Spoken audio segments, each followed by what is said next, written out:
ఎవరికైనా ఒక సమస్య అనేటువంటిది ఉంటుంది. అంటే నా పాయింట్ అర్థం చేసుకో. ఇంట్లో నలుగురు ఉన్నారు, రైట్. నలుగురు 4 రాశుల వారు.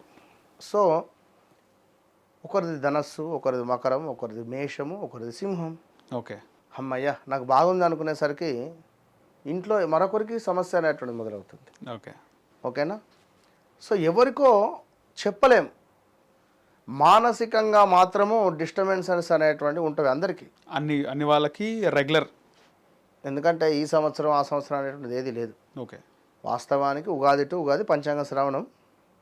సో ఏంది అంటే ఇక మారుతున్నటువంటి ట్రెండ్ తగ్గట్టు చూస్తున్నారు జనాలు అని చెప్పి చేయడం. ఈ 2026లో అన్ని రాశుల వారికి కోపాలు పెరుగుతాయి, కోపాలు అందరికీ ప్రజలకు.